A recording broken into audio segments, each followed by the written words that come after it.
Welcome back to my channel, and in this video I'm going to share with you why more than 55% of jewelry businesses do not last beyond their first 3 years in business, and how you can prevent your jewelry business from being one of them.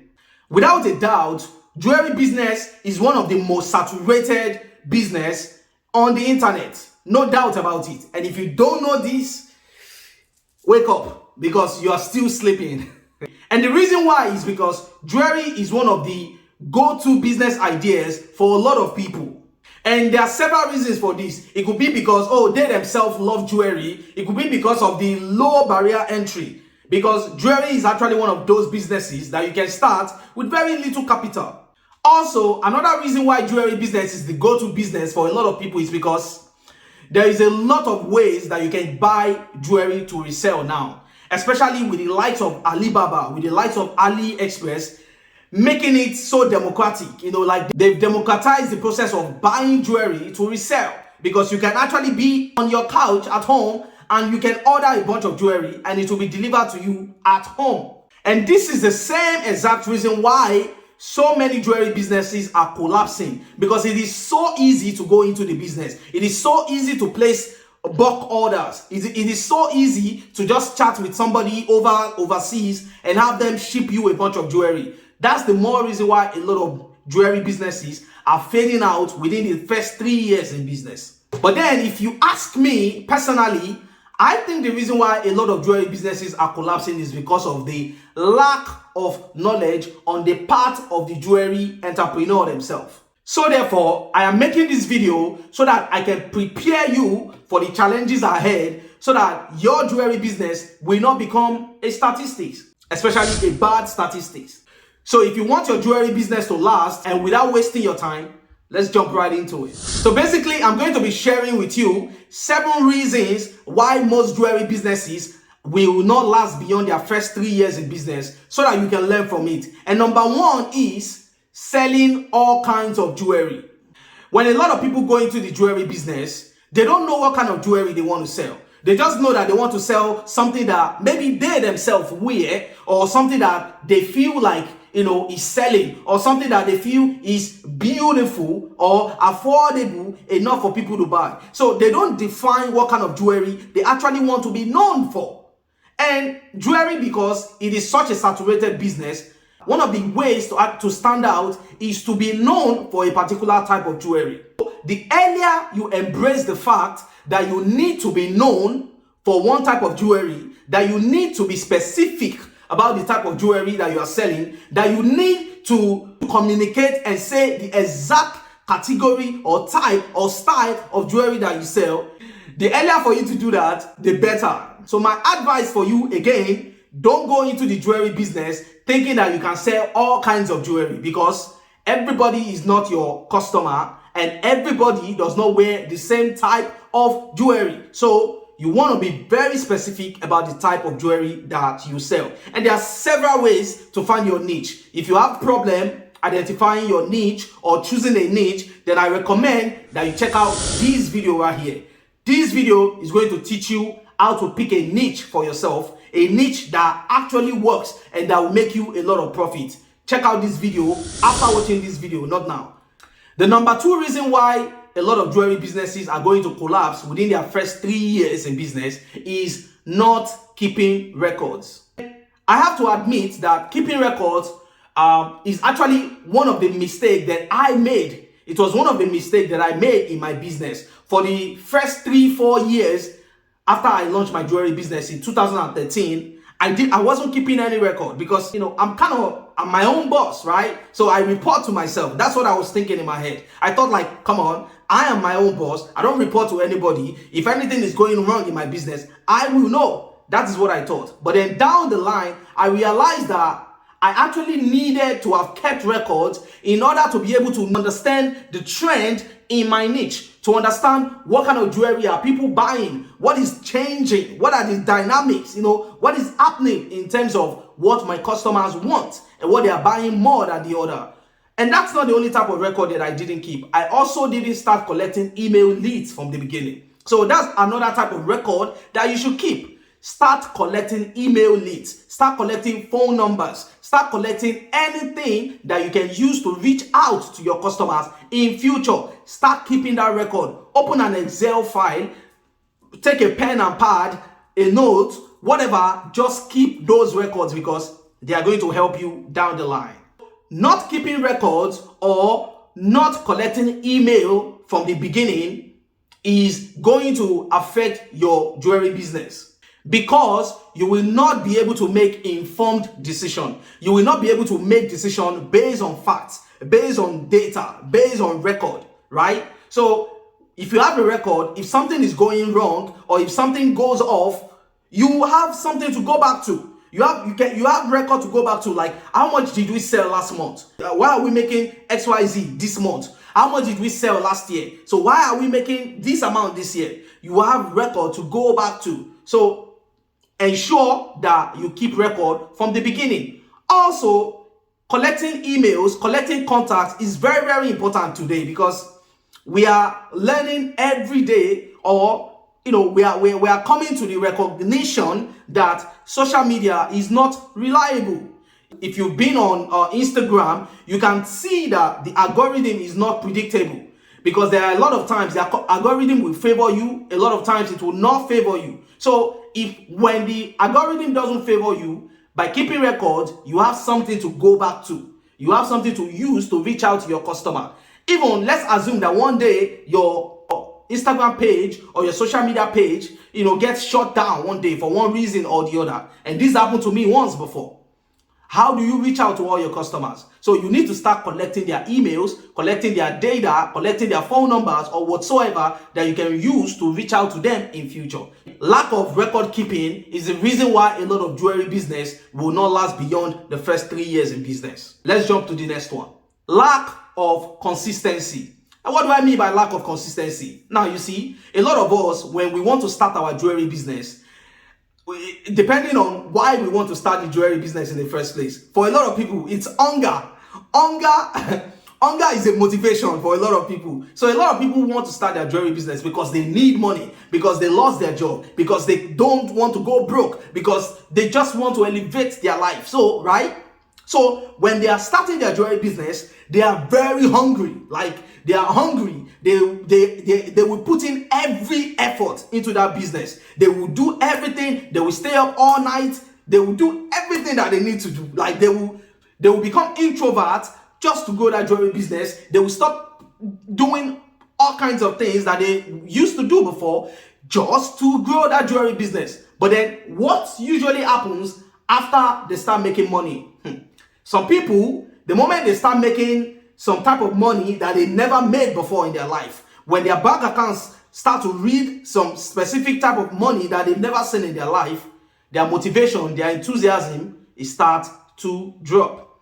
So at that point, they start to lack consistency. They are no longer waking up at 6 a.m. They are no longer, staying up all night to grow their business. They are no longer posting as usual. They are no longer showing up the way they used to do. They are no longer hungry for success. They are no longer hungry the way they used to be before they start, when they started the business. And that's the reason why a lot of people collapse, because some people, the moment they start to see small money, they lose their motivation. They think, oh, yeah, I'm there now. I can relax. Yeah.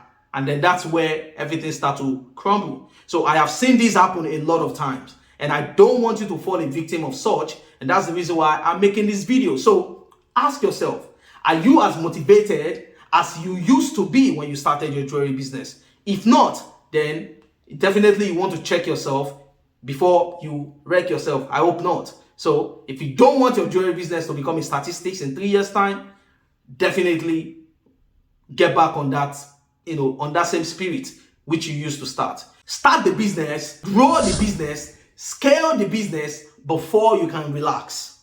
Like I am in relaxation mode now, and I wouldn't say I'm lucky. I'm not lucky. I did put in the work to be where I am in my business today, but I'm at a point where I can relax, because now I no longer do all the things that I used to do. I now have staffs, who do all these things for me, and I can now move on to something else. So before you think about relaxing, work as hard as I did in the first 5 years of my business. I worked so hard. In fact, not only 5 years, I worked so hard for the first 7 years of my jewelry business before I was like, okay, now I think I can relax and go and do something else. So stay hungry if you don't want your jewelry business to crash. Now let's jump to the next one. I think I spent a lot of time talking about that one, and it's very, very important. That's the reason why I spent a lot of time talking about it. So now let's jump to the next one. Bad spending habit has killed a lot of jewelry businesses.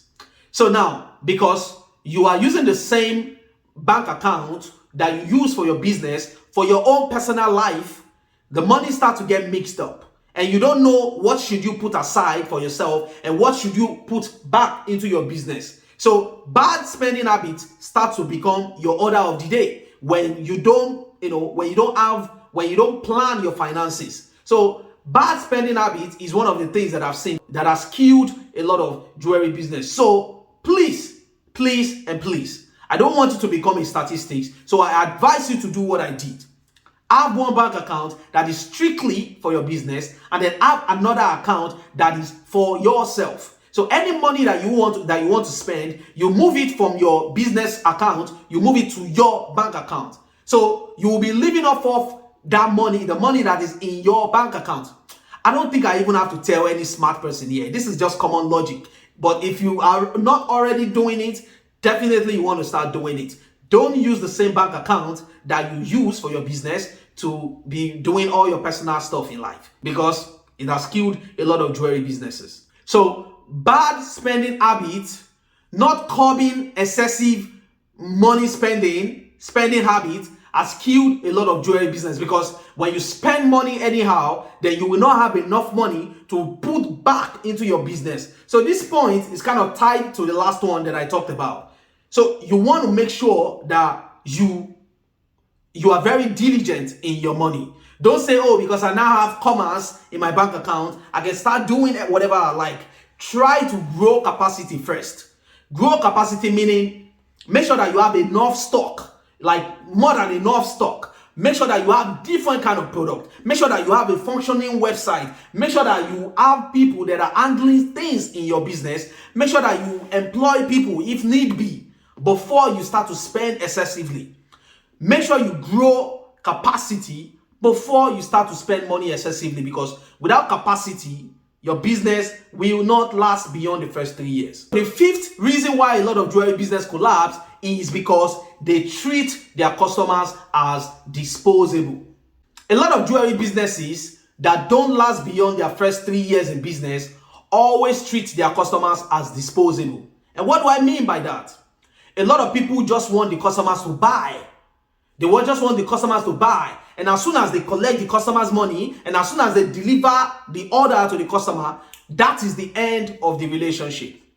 Definitely, you don't want to do that. When you do that, it means you are treating your customers as disposable. Don't do that, because new customers are more difficult to sell to than your old customer who has bought from you before and who has been satisfied with the jewelry that they bought from you. So what do I mean by that? I mean that when somebody buys a jewelry from you and they are satisfied, they are more likely to come back and buy easily without any problem. Even when you aren't there, if you have a website, they would place an order without you even having any kind of conversation with them. But you see, the new customers, you have to nurture them before they buy. New customers are very difficult to sell to, because you have to earn their trust. You have to make them like you before they can trust you. Because KLT, they have to know you, then they like you, and then they trust you. And this process is very difficult if you have to be doing it for every single buyer. And mind you also, more than, 30-40% of the people that will buy from you are usually your old customers. So there is a philosophy called the Pomodoro philosophy or something like that. And it basically means that 70% of your sales is going to come from your old customers. And this is real life. This is a fact. When I look at my business as well, 70% of my sales actually come from my old customers, because now I take records and I can see for real that, yeah, this is actually what is happening. So guys, focus on your old customers, because they are more likely to come back than your new customers. So instead of selling to people and moving on to the next customer, try to have an after-sale system. An after-sale system is a system whereby after you have delivered your package to the customer, you still engage them. You ask for their feedback. You ask them if everything is fine. You ask them if they are satisfied. When you do that, customers feel valuable. And the next time they want to buy a jewelry, they will not think of anybody else than you. In fact, they will refer you to their family, to their friends, to everybody around them, just because they are very satisfied with your after-sale service. So develop an after-sale service for your customers so that they can be loyal to your brand. Let's jump to the next one. Pricing low. Reducing price, discount today, discount tomorrow, all kinds of sale has sent a lot of jewelry business down the bottom of the ocean. And you don't want your jewelry business to be one of them. That's why you are still watching this video, I believe. So my advice for you is this. Don't price yourself low. Don't be recognized as a cheap brand. Don't let people be able to say, oh, go to so person, they have a very cheap price, especially when it comes to jewelry. This can happen for other businesses, for other products. But when it comes to jewelry, jewelry is valued by eye. So it means that you have to price your jewelry based on the value of the jewelry. Not because you want to attract bargain hunters. Not because you want to attract all the people who are looking for cheap things on the internet. Even all the big stores that we know that used to be known for like, oh, cheap things now. They are no longer cheap because economically, it's no more viable for them. They are now raising their price. So when people have identified you as a cheap brand, it's a bad reputation and it will be very difficult for you to raise your price in future. Let's say there is an economic downturn.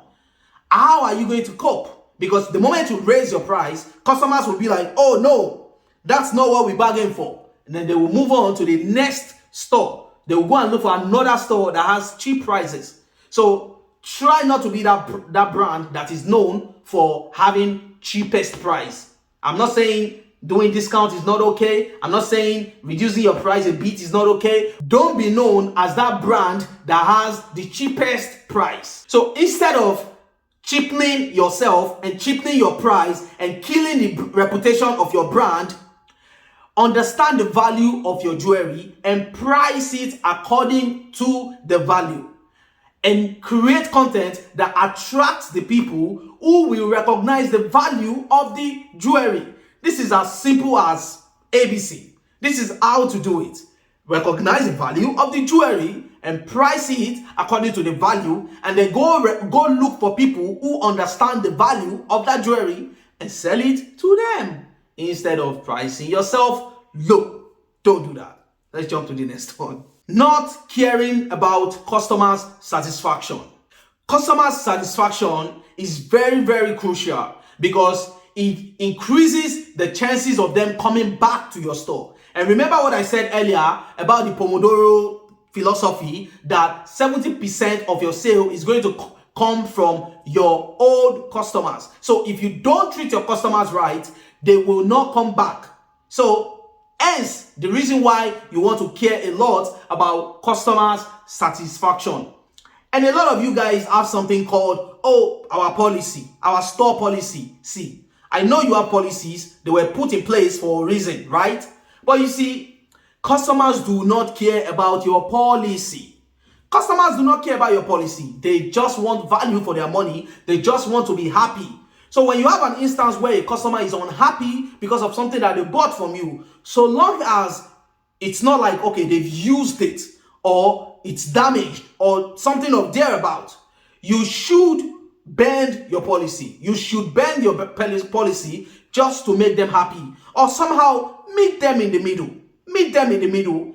Let them feel like, okay, you listen to them, you recognize their complaint, you recognize their pain, and you want to do something about it. Instead of telling customers that, this is our policy, we don't change our policy. Your policy is not some type of military rule that everybody must abide by. So bring some democracy into your business, bring some flexibility into your business to make your customers happy so that they can return back to you. Remember, most of your sales is going to come from them. But then I understand that a lot of people are afraid to reach out to their customers. And if you want to be honest with yourself, the reason why you are afraid to reach out to your customer is because you are afraid of getting a negative feedback from them. Yes, that's the reason why a lot of people don't reach out to customers. That's the reason why a lot of people don't send that email, after they've delivered the order, because they don't want to hear a negative feedback. They are afraid of asking for a review, for feedback, because they don't know what they might do if the feedback happens to be negative. Now, let me tell you something about negative feedback. You cannot grow without them. You cannot grow your jewelry business. In fact, you cannot grow in life without getting negative feedback from people about your business, about you, about your character, about something. So be open to negative feedback. Be vulnerable to negative feedback.